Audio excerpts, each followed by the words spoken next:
सबको जय सिया राम जी की। आज हम तुलसी पूजन का विधि विधान और किस नाम से तुलसी माता का पूजा करना है, तुलसी माता को घर पर कहाँ स्थापित करना है और तुलसी माता का पूजन में क्या क्या सामग्री यूज़ करना है, इन सब के बारे में विस्तार से सुनते हैं। तुलसी मैया आप सबको पता है माँ लक्ष्मी का अवतार है। माँ लक्ष्मी और माँ गंगा और माँ सरस्वती ये तीनों पूर्व काल में जब विष्णु भगवान का सन्निधि में उन तीनों का जो आपस में वाद विवाद हुआ था, तो तीनों का आपस की श्राप की वजह से धरती पर उनको उनका अंश अवतार लेना पड़ा था। भगवान विष्णु ने तीनों को धरती पर अंश अवतार लेने के लिए कहा। ये उन्हीं का लीला ही है। तो आपस के श्राप जो हमारे लिए पुण्य के लिए, हमारा पुण्य के लिए, क्योंकि गंगा मैया भी धरती पे आया जब आगे, तो भगीरथ जब लेके आए तो उनका पितरों को भी उद्धार हुआ था और हमारा पापों को भी जो गंगा स्नान से नष्ट करने के लिए। और सरस्वती मैया भी ऐसे नदी बनकर, गंगा मैया और सरस्वती मैया दोनों नदी बनकर मृत्युलोक में आया और लक्ष्मी माता तुलसी का पौधा बनकर धरती पर आया। ये इनका आपस के श्राप हमारे लिए एक पुण्य का माध्यम बन गए, क्योंकि हम इनका पूजन और स्नान वगैरह करके हमारा पाप को नष्ट कर सके। तो तुलसी मैया माँ लक्ष्मी रत्न सागर समुद्र का पुत्री थे और उनका पिता समुद्र रत्न सागर ही मानते हैं। और उनका अंश अवतार सबसे पहले वृंदा नाम से हुआ और कालनेमी का पुत्री बनकर पैदा हुआ था। उसी टाइम भगवान शिव के तीसरा नेत्र से जो अग्नि निकला था इंद्रदेव को मारने के लिए, वो अग्निगोल समुद्र में गिरा था। तो उस अग्निगोल से जलंधर का जन्म हुआ। तो वो वृंदा नाम का जो हमारा लक्ष्मी मैया का शादी जलंधर के साथ हुआ था और जलंधर को कोई मार नहीं सकते थे, वो महादेव का अंश था इसलिए। और दूसरे वृंदा जो माता वृंदा का तपस्या का पुण्य का फल से उनको कोई मार नहीं सकते थे, इसलिए भगवान ने छल करना पड़ा। भगवान विष्णु ने वृंदा मैया के साथ छल किया तो उनका सतीत्व को भंग करवाया। तो ऐसे ही फिर महादेव जलंधर को मारा। तो माँ वृंदा ने भगवान विष्णु को श्राप दिया था कि आपका भी किसी दिन पत्नी के साथ जो वियोग होगा, इसलिए भगवान जो राम के रूप में आना, राम के जो रूप में अवतार लेने के लिए अनेक कारण बता चुकी है रामायण में। और नारद ऋषि का श्राप का कारण है, भृगु ऋषि का श्राप का कारण है, वृंदा माता का श्राप के कारण है, ऐसे अनेकों श्राप के कारण। श्राप देखो, ये हमारे लिए, हम कलयुग के इंसान के लिए एक जो मार्गदर्शन के लिए ही उन्हीं का लीला ही है। भगवान को जो वहाँ बैठ के सब कुछ कर सकता है, लेकिन हमें कुछ अलग करके दिखा के हमें एक मार्गदर्शन के लिए ही इन्होंने ये सारा लीलाएँ रचा हुआ है। उसके बाद जब वृंदा मैया का जो शरीर नष्ट हुआ था, उसके बाद माँ तुलसी का जन्म हुआ धर्मध्वज का भवन पर। तो माँ तुलसी का भी तपस्या का पुण्य फल से और उनका जो पति थे उनका पति का नाम शंखचूड़न थे। तो शंखचूड़न सुदामा का जो सुदामा का अवतार है, वो राधा मैया का श्राप से ही मृत्युलोक पर आ गए थे। तो इन्हीं के फिर विवाह तुलसी मैया के साथ हुआ था। तो ये भी हमारे लिए, क्योंकि यहाँ पे भी मैया का जो तपस्या का पुण्य फल से शंखचूर्ण को भी कोई भी नहीं मार सकता था। तब भी विष्णु भगवान ने जैसे ही पहले वृंदा के साथ छल किया था, ऐसे ही छल तुलसी माता का साथ भी किया था। तो तुलसी माता ने इस समय जो श्राप दिया था, वो तुम पाषाण जो रोज़ मैया विष्णु भगवान का तपस्या करते थे, पूजा करते रहे, पूजा पाठ सब कुछ विष्णु भगवान के करते थे, फिर भी उनके साथ ऐसे छल किया तो मैया ने ये श्राप दिया, तुम्हारा हृदय पाषाण हो, इसलिए तुम पाषाण बन जाओ। तो इसलिए भगवान शालिग्राम पत्थर के रूप में प्रकट हुआ था। तो यही था मैया का जन्म का जो प्राकट्य का कहानी। तो उसके बाद जो अभी हम विष्णु भगवान ने जब श्राप मैया ने तुलसी मैया ने दे दिया और अपने शरीर भस्म कर दिया, तो मैया का जो केश है, जो केश स्थान है, वो गंडकी नाम का नदी बनकर बहते हैं और जो शरीर है वो तुलसी का पौधा बन गए थे। तो भगवान ने उसी टाइम मैया को आशीर्वाद दे के ये कह रखा है कि मेरा जो अब तुम भी मेरा पत्नी थे गोलोक में, तुम जो वैकुंठ धाम में तुम मेरा पत्नी थी, तो राधा का श्राप के कारण तुम्हें और सुदामा को यहाँ मृत्युलोक में आना पड़ा। तो सुदामा जो असुर योनि में शंखचूर्ण बन के पैदा हुआ, तुम धर्मध्वज का पुत्री बन के पैदा हुआ, ये हमारा लीलाएँ थे वापस तुम्हें वैकुंठ लोक में जाने का। तो तुम्हारे बिना मेरी पूजा अधूरा रहेंगे। इस तरह पुष्पों में तुम सर्वश्रेष्ठ और पत्रों में भी तुम सर्वश्रेष्ठ। इसलिए तुलसी मैया को पुष्पों में भी और पत्रों में भी गिना जाता है, दोनों में सर्वश्रेष्ठ माना जाता है और सर्वश्रेष्ठ औषधि भी है तुलसी।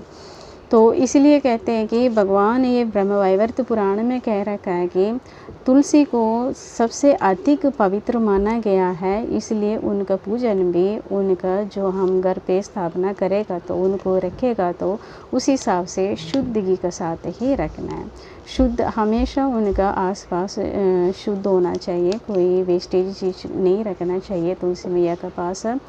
और तुलसी मैया को कहाँ स्थापित करना है? घर का बीचों बीच आंगन में स्थापित करने का प्रथा है, लेकिन आजकल तो घर में थोड़ा सा ही ज़मीन होते हैं, तो थोड़ा सा ही आंगन होते हैं, वहाँ पे सब पत्थर डाल के पक्का करके रखते हैं। इसीलिए घर का अगर बड़ा आंगन हो तो घर का बीचों बीच बना लीजिएगा, अगर नहीं है तो पूर्व दिशा में तुलसी मैया को स्थान दे दीजिएगा।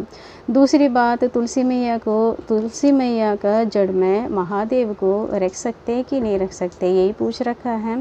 तो तुलसी मैया का गमले में महादेव को नहीं रखना, महादेव का अलग स्थान देना है। और शालिग्राम को तो हम रख सकते हैं क्योंकि ये दोनों पति पत्नी हैं। तो महादेव का तुलसी पत्र चढ़ाने का प्रथा तो है, तुलसी पत्र भी चढ़ा सकते हैं आप, तुलसी मंजरी भी चढ़ा सकते हैं, वो हमें महाशिव पुराण में पढ़ने को मिलते हैं।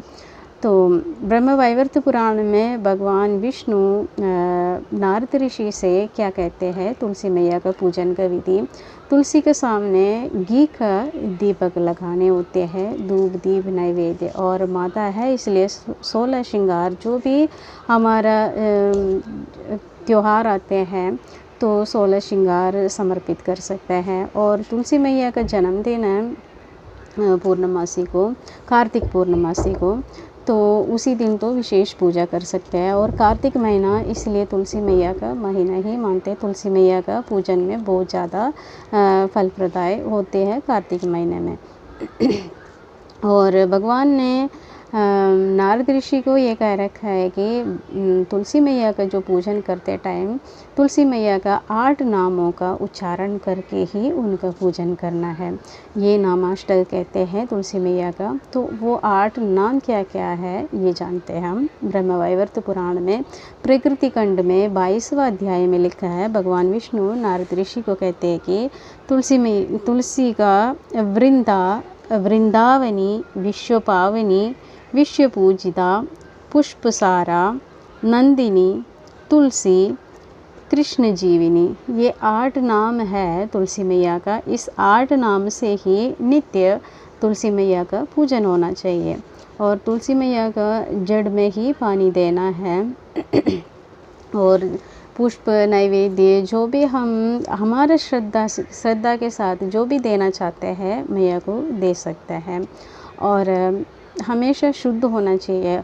और भगवान इसमें ये भी कहते हैं कि कभी भी तेल लगाकर नहाने के स्नान करने के बाद तेल लगाकर तुलसी पत्र को नहीं तोड़ना चाहिए। अगर तेल लगाकर जो तुलसी पत्र को तोड़ते हैं तो भगवान ये कहते हैं उनको वो सज़ा मिलेगा कि भगवान का मस्तक काट दिया हो। तो कभी भी इस बात का ध्यान रखना, चाहे सिर पर हो, शरीर पे हो, कहीं भी तेल मलकर तुलसी पत्र नहीं तोड़ना चाहिए। वो तो बहुत बड़ा पाप लगते हैं। और नहाने के बाद तेल लगाने का भी पाप लगते हैं। वो मैं शिवपुराण से आप लोगों को सुना देती हूँ, बाद में नहाने का तरीके में वो बता दूँगी। तो इसमें तुलसी का पूजा इस प्रकार करने के लिए भगवान बोल रखा है भक्ति भाव से पूजा करना। और भक्ति भाव से तुलसी मैया का पूजन करने से क्या क्या पुण्य फल मिलते हैं, क्या क्या बताते हैं नारद ऋषि से भगवान, ये भी सुन लीजिएगा आप लोग। इससे तुलसी की भक्ति भाव से पूजा करनी चाहिए। इससे संपूर्ण पापों से मुक्त होकर भगवान विष्णु के लोक में चले जाते हैं। और फिर कहते हैं कि तुलसी नामाष्टक के स्मरण मात्र से जो 8 नाम बताया उसका स्मरण करने से ही संतानहीन व्यक्ति को और पुत्रवान जो पुत्र के लिए जो तरसते हैं उनको भी संतान, जो चाहते हैं उनको संतान मिलेंगे, पुत्र जो चाहते हैं उनको पुत्र मिलेंगे। संतान में तो दोनों आ जाते हैं, लड़की लड़का। जो पुत्र चाहते हैं उनको पुत्र मिल जाते हैं। तो जिसे पत्नी का चाहत हो तो उनको पत्नी मिल जाते हैं। और मतलब जो शादी नहीं हो पा रहे लोगों को, तो कईयों का बोलना है शादी कई उपाय करा लेकिन शादी नहीं हो पा रहे, तो तुलसी मैया का नामाष्टक का जाप करके आप लोग प्रार्थना करना, ज़रूर हो जाएगा, भगवान कहते हैं। और बुद्धिहीन व्यक्ति को बुद्धि, जिनका अंदर बुद्धि का कमी है उनको बुद्धि मिल जाते हैं। और जो बंधु बांधव जब दूर रहते हैं, जिससे झगड़ा होते हैं, दूर है, बातचीत नहीं करते हैं, उनको बंधु बांधवों का प्राप्ति हो जाते हैं, मतलब दोबारा बातचीत करना शुरू हो जाएंगे। तो रोगी बहुत समय से जो रोगग्रस्त हो वो रोग से मुक्त हो जाते हैं। और जो बंधन में पड़ा हुआ व्यक्ति, जो बंधन में पड़ा हुआ मतलब जो कारागृह में, जो जेल वगैरह में जो पड़ा है, उनको छुटकारा पाने का एक उपाय है नामाष्टक। और भयभीत व्यक्ति निर्भय हो जाते हैं, जो भय लगते हैं अंधेरे में, तो जैसे जितने भी बड़ा पापी हो वो पाप से मुक्त हो जाते हैं, ये कहते हैं भगवान। तो भगवान ने ये कह रखे है तुलसी साध्वी तुम पुष्पों में सार है, मैंने पहले बोला था। तो भगवान ये कहते हैं कि ऐसे इस जो तुलसी मैया का पूजन करने से जो हमें क्या क्या पुण्य फल मिलते हैं, ये सारे कुछ बताया। और सबसे जो अधिक बताने के लिए देखेंगे तो भगवान ने तुलसी का वर्णन तो बहुत अत्यधिक कर रखा है, तो कई अध्यायों में कर रखा है। ये शॉर्ट करके मैंने आपको बताया। यही पूजन है जो आपने पूजन विधि पूछा है, महादेव के साथ गमले में रख सकता है कि नहीं, यही पूछा है, तो इसका आंसर मैंने दे चुकी हूँ। तो और जो हमारा पूजन होते हैं, पूजन सामग्री, हम कुछ भी भगवान ने जो सब कुछ हमें दिया है, तो हम भगवान को कुछ भी दे के हम प्रार्थना कर सकता है। तो मैया को कुछ भी दे के आप प्रार्थना कर सकता है, लेकिन शुद्ध होकर, और वो अपना श्रद्धा के हिसाब से ही सभी देती है। अगर कुछ ना हो आपके पास देने का तो भी कोई दिक्कत नहीं है, उनके आगे हाथ जोड़कर ये प्रार्थना करना, मैया मुझे आपको देने के लिए कुछ नहीं है, मेरा यही प्रार्थना है, ये प्रार्थना बोलकर आप प्रार्थना कर लीजिएगा। और तुलसी पत्र तोड़ने से पहले ज़रूर उनका आज्ञा लेना है, मतलब उनको कह कर भी तोड़ना है। माँ मैं आपका पत्ता लेना चाहती हूँ। तो ये बोल के कई लोग कहते हैं अपने घर आंगन में जो लगा हुआ तुलसी का पत्र नहीं तोड़ना होता है, ऐसे कुछ ही नहीं है। आप मैया को कह के ले लीजिएगा, कोई पाप नहीं चढ़ते आपको। पाप तभी चढ़ेगा जब आप बिना नहा धो के और तेल लगा के बिना शुद्ध हो के मैया के पास जाके जो मैया का बिना आज्ञा लिए जो पत्र तोड़ते हैं तभी जाके आपको पाप लगते हैं। ठीक है जी, यही तुलसी मैया का पूजन का विधि है। और घी का दीपक रोज लगानी है। अगर घी का दीपक जो कहते हैं सरसों का या तिल का तेल का दीपक लगा सकते हैं क्या? नहीं, बिल्कुल भी नहीं। तो अगर घी का दीपक लगाने के लिए आपके पास है ही नहीं, घी है ही नहीं है, तो कोई बात नहीं है। तो मैया को तेल लगा के हम तोड़ना भी नहीं चाहिए, तो तेल का दीपक ही क्यों लगाएंगे हम? नहीं लगाना। तो मैया के आगे जाके वैसे ही प्रेयर करके आ जाइएगा आप। ठीक है जी, यही मैया का पूजन विधान है। आप सबको पसंद आ गए होंगे। अगर जिसने पूछ रखा उनके लिए भी बता रही हूँ, आप ज़रूर सुन के इसी प्रकार कर लीजिएगा। जो गलती कर रहे थे उससे अलग कर दीजिएगा आगे। और आशा करती हूँ आप सब लोगों को वीडियो अच्छे लगी होंगी। अगर अच्छे लगी तो लाइक और शेयर कर लीजिएगा। जो लोग सब्सक्राइब नहीं किया वो भी कर लीजिएगा। आज के लिए इतना ही। तो एक बात और, अगर आप लोगों को वीडियो अच्छा नहीं लगता तो डिसलाइक भी कर सकते हैं, तो कर लीजिएगा, कोई संकोच ना करियो, कोई दिक्कत ही नहीं है। क्योंकि मैं ये अपने तरफ से नहीं बोल रहे, सारे कुछ भगवान ने जो पुराण में जो हमें दे रखा है वही पढ़ के सुना रहे थे। तो ये ब्रह्म वैवर्त पुराण से। तो आज के लिए इतने ही। सबको जय श्री राम जी की।